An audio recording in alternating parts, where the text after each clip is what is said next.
morning. I'm Jim Furman. I'm here because after 25 years as the CEO of the National Council on Aging, I wanted to have fun. I'm here because I don't believe in retirement, and I wanted a capstone project that could really help the people that I care about and the network that I care about. I'm here because I had an idea that we needed a population health solution, a way to help the 5 million New Yorkers who are old and growing, the 70 million Americans who are older or growing. We needed a way to help them all age well. We needed to help everybody, not just the people who show up and call New York Connect or come to our senior centers. I'm here because I believe, as you do, that we want to help everybody to age as well as possible, and that means holistic health and well-being.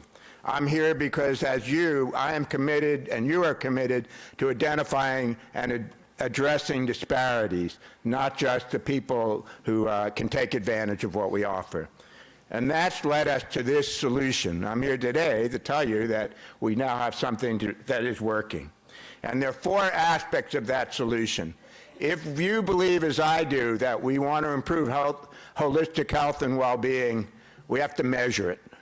If we're not measuring it, it doesn't matter, and we should stop talking about it. That's the plain fact. If we're committed to holistic health and well-being, we need to measure it, and the good news is there are validated, self-reported measures to do that. I'm here because people don't need more general information. They need personalized, expert advice that's specific to their situation, to their well-being, to their barriers, to their circumstances, to their needs and preferences.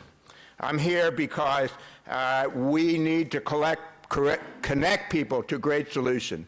We've heard a dozen great solutions, and my guess is no more than 1 out of 100 people who could benefit from them are taking advantage of it. And I'm here because we need data. You need data about the people in your organization. Greg needs data. The legislators need data to identify and address disparities. So I'm here because we had an idea that we can produce and give to you data that you don't have now. Data about how well people are doing on 13 dimensions of well-being, how different populations compare. You can have data about 17 different barriers that are preventing people, and you can have data about what people really want and need.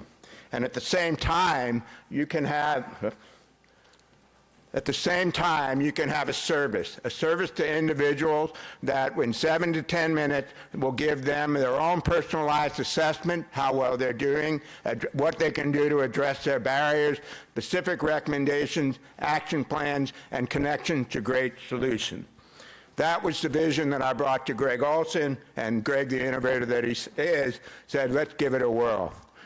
So we brought together 5 leading innovative organizations in New York State, and there's a session tomorrow at 10:30 where we go into the detail to demonstrate the feasibility. Could we get people? Our goal is to get 1,000 people to sign up for this service. What could we learn? Did it produce useful data for the organization? Did it help consumers? And that's, you'll hear more later.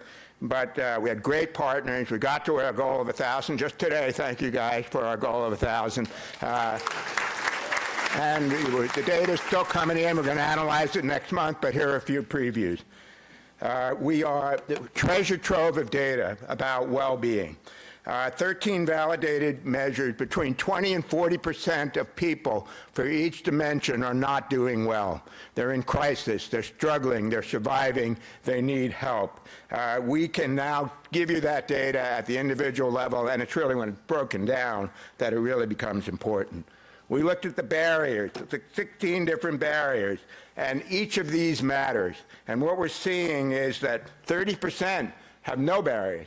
16% have 1 barrier, 18% have 1, 16 have 2, 26 have between 3 and 5, and 10% have 6 to 10 barriers.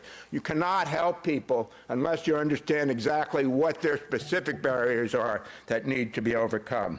But one of the barriers jumped out is the one that in red is 20% of older New Yorkers are saying they are reluctant to ask for help when they need it. Now, here's what happened. We pulled the data from across the country with our different sites, and what this slide says, I think, is really important. People who are reluctant to ask for help are doing worse on every single dimension of well-being, every single one. If we could only get people to ask for help, we could make a huge difference in this one barrier. For example, if we had a public education campaign that said asking for help is not a sign of dependence, it's not a sign of weakness, in fact, it's the key to independence and greater health and well-being. This is an example of the kind of data that comes when we come together to pool our data. Actionable insight, let's make this happen. This could, I think, have a huge difference in our population. I'm here to tell you that we're at the beginning, and I got a minute left. I'm going to make it. Good. Okay. You got 2:10. I got 2 minutes to go. I got a bonus minute. Thank you. Thank you, Anna. Okay. So I wanted to tell you that you're at the beginning. We've been going slow, and now we're about to go fast. Right now, we've got 40 organizations around the country that are part of this innovation network, including the 5 in New York that we talked about, West Seneca, Amherst, Lifespan, Self-Help, and the Gathering Place. And now we're going to be expanding that. So this is growing nationwide. This is a co-creation network. We don't have all the answers. We're learning together how to best assess people, reach them, help them, connect them, and analyze the data. We have wonderful momentum from national partners. We have a $2.5 million grant from the National Institute on Aging. I may be the oldest first-time PI in NIH history, not quite sure, 73.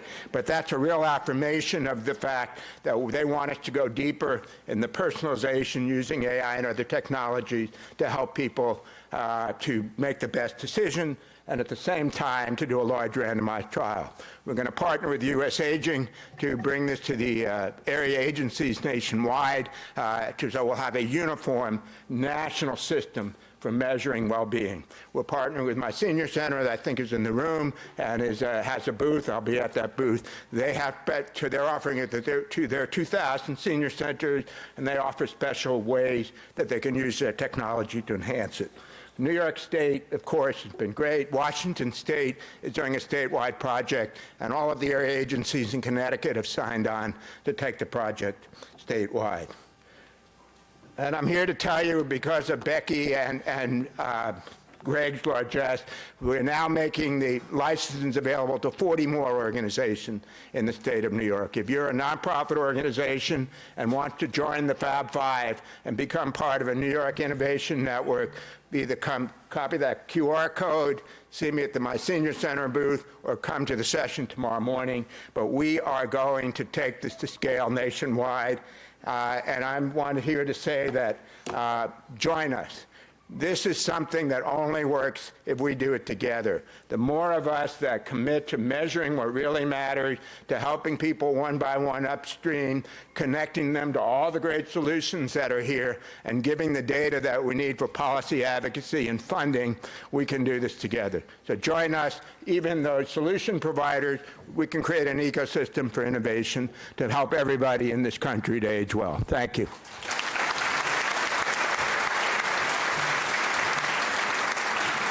Thanks, Jim. I just want to reiterate what he said so you get that. We're subsidizing another 40 organizations, so I wouldn't wait for tomorrow. Now, Jim's a spry guy. If it were me out there, I would tackle him before he gets to the back of the room on his way out, but that's up to you. Thanks, Jim.